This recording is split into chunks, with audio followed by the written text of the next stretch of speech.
Bom dia, né? Canal, né? Dono da Verdade, novamente aí falando com vocês. E hoje também nós vamos abordar com vocês, né? O que é uma PEC. Isso é importante a gente saber, né? Nós estamos aí, brasileiro tá sabendo muita coisa, o brasileiro está aprendendo, né? Como eu sempre já disse em outros vídeos, né? O brasileiro sabe o nome dos 11 ministros do STF, mas não sabe o nome dos 11 jogadores da seleção brasileira. Essa mudança radical no comportamento do brasileiro está fazendo bem à nação brasileira. Com certeza é mais importante a gente conhecer as decisões lá do STF. Jogo de futebol a gente gosta também, né? A gente torce pelo Flamengo, torcida do Flamengo, estamos com saudade, vamos voltar, se Deus quiser, voltar a assistir os jogos do Flamengo, né? Vamos voltar aqui, senão a gente se entusiasma e fala de coisa que não tem que falar. Vamos lá, o que é uma PEC na verdade, né? O que é uma PEC, né? PEC é uma proposta de emenda constitucional. Então, quando se propõe uma PEC, exatamente porque quer se emendar a Constituição Federal, né? E normalmente quando a gente fala dessas mudanças, da emenda constitucional, a gente precisa lembrar que a PEC é uma modificação constitucional, né? Pode ser do Estado, basicamente da Constituição Federal, né? E ela resulta em mudanças pontuais do texto constitucional. Então as PEC, elas são restritas a determinadas matérias, não é qualquer matéria que pode se lançar lá para uma PEC, né? Não. Então existem algumas exceções, e essas exceções, por exemplo, as PECs não podem abolir as cláusulas pétreas da Constituição. Sobre cláusulas pétreas, nós vamos falar em outro vídeo, né? Mas as cláusulas pétreas, só resumindo por vocês, aquelas cláusulas que estão nas constituições, que, como dizia um antigo presidente da República, são imexíveis, né? Então não se pode mexer nessas PEC nessas cláusulas da Constituição, chamadas cláusulas pétreas. Mas vamos lá falar exatamente do que é PEC. Como eu sempre costumo dizer e colocar para vocês aqui, o instrumento nosso para falar sobre qualquer tipo de assunto do direito ou da política é a Constituição. E a Constituição, no seu artigo de número 60, ela traz exatamente os legitimados para propor uma PEC, porque qualquer um pode propor uma PEC. Eu vou chegar lá, vou redigir uma linha e vou mandar o Congresso para emendar a Constituição. Não é qualquer uma pessoa do povo, não é através de uma ação popular, não é através de qualquer tipo de ação. Uma PEC, ela tem os seus legitimados, aquelas pessoas que podem, né, propor essa PEC. E quem são as pessoas que podem propor essa PEC? A Constituição dá um rol, e esse rol não é um rol taxativo, não é um rol exemplificativo, né? Apenas um exemplo, não, é um rol taxativo das pessoas legitimadas para propor a PEC.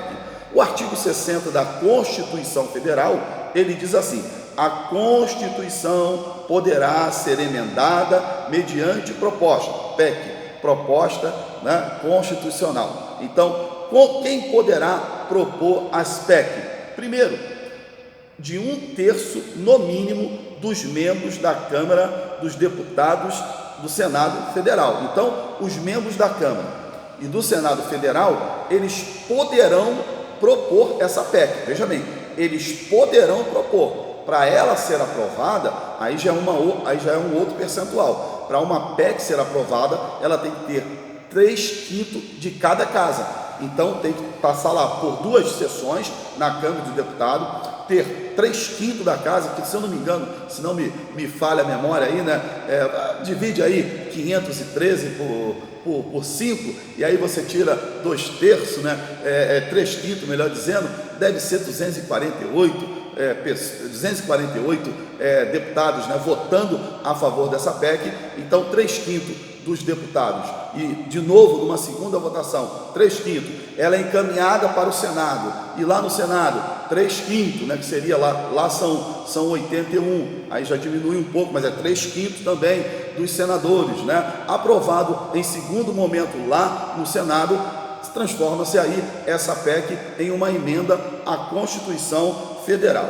Então, quem é que pode propor? Já falamos aqui, a Câmara dos Deputados e do Senado Federal eles podem pegar 1/3 dos seus membros e propor essa PEC, mas a aprovação somente através de 3/5. Quem é o segundo legitimado? Presidente da República. Então, o presidente da República, ele pode propor uma PEC para exatamente modificar ou emendar alguma situação da Constituição Federal. Nós já temos atualmente mais de 100 emendas à Constituição. Vocês terem uma ideia, né? Nos Estados Unidos, a Constituição Federal dos Estados Unidos, que é mais antiga do que a nossa, ela sofreu, se sofreu 5 mudanças. Nós já estamos aí na 100ª e vai para lá PECs que já foram colocadas aqui no nosso sistema, na nossa Constituição. Quem são os outros legitimados para propor essa PEC? Mais da metade da Assembleia Legislativa dos estados. Então, por exemplo, nós temos aí no Brasil, né, diversos estados, 27 estados, né, mais o Distrito Federal. Então, a metade desses estados, se eles se juntarem, os governadores, metade desse estado, 15 governadores, se ajuntarem, poderão também propor uma PEC à Constituição. Claro que essa proposta dos governadores será mandada para o Congresso, passará também pelo sistema de aprovação de 3/5 e irá para o Senado, novamente 3/5, para depois ser colocada como uma emenda à Constituição Federal. Então, PEC, proposta de emenda constitucional. Claro que ao invés da gente ficar falando proposta de emenda constitucional, a gente fala logo PEC, que é mais interessante, que é mais resumido, né?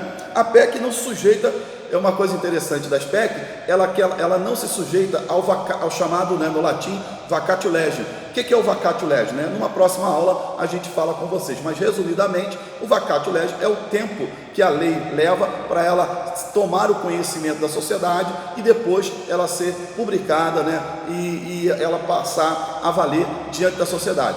As leis passam por esse crivo, né? Elas obedecem ao vacatio legis, mas a PEC, a emenda constitucional, ela não passa pelo crivo do vacatio legis, né? Logo após o Senado aprovar na segunda vez, ela é publicada e aí imediatamente ela entra em vigor. Então, quando é que a PEC entra em vigor? Logo após a sua publicação. A PEC entra em vigor na data da sua publicação. Entrou, publicou, a PEC já está entrando em vigor. Então, o que é interessante a gente falar, só para você não esquecer, para você não fixar bem na tua cabeça, as PECs mais famosas que nós temos atualmente, desde 2019 para cá, né?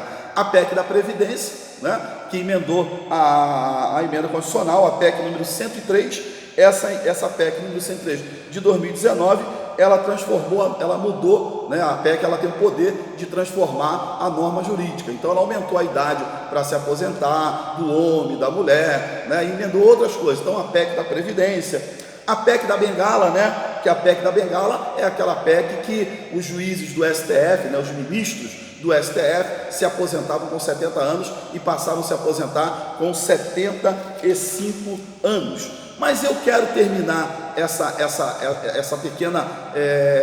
esse pequeno comentário com vocês, falando exatamente da PEC 101/2003. Essa PEC ela foi proposta lá no início, né? Lá na Câmara dos Deputados, no início, logo após a eleição, sabe de quem? Do nosso ex-presidente da República, né? Luiz Inácio Lula da Silva. Essa emenda constitucional, essa PEC, melhor dizendo, ela foi proposta lá em 2003, PEC 101/2003, lá no Congresso Nacional. Essa PEC queria modificar a reeleição dos presidentes da Câmara e do Senado Federal. Então, qual era a proposta dessa PEC? Era que os presidentes da Câmara e do Senado pudessem ter reeleições infinitas, né?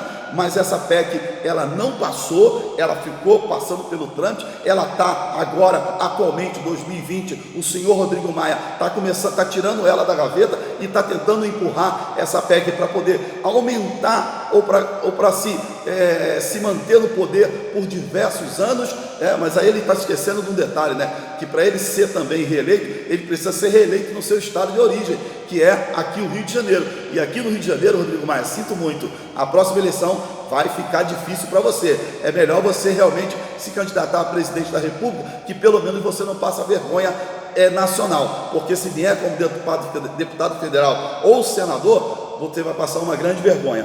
Então, essa PEC 101 de 2003, ela é perigosa por quê? Primeiro que dá poder a esse tipo de gente, né? Porque ele sai agora em janeiro de 2021, então dá poder para ele se reeleger, porque os deputados que estão lá porque dão poder ao Rodrigo Maia. A gente critica muito o Rodrigo Maia, mas quem apoia o senhor Rodrigo Maia são a quantidade absurda de deputados que estão ali no Congresso Nacional. Então, não me venha dizer que somente o Rodrigo Maia é o vilão da história. Tem muita gente ali dentro, pelo contrário, né, muita gente mesmo que estão votando e apoiando as propostas colocadas do senhor Rodrigo Maia. Então, essa PEC é perigosa. Por que essa PEC é perigosa, né?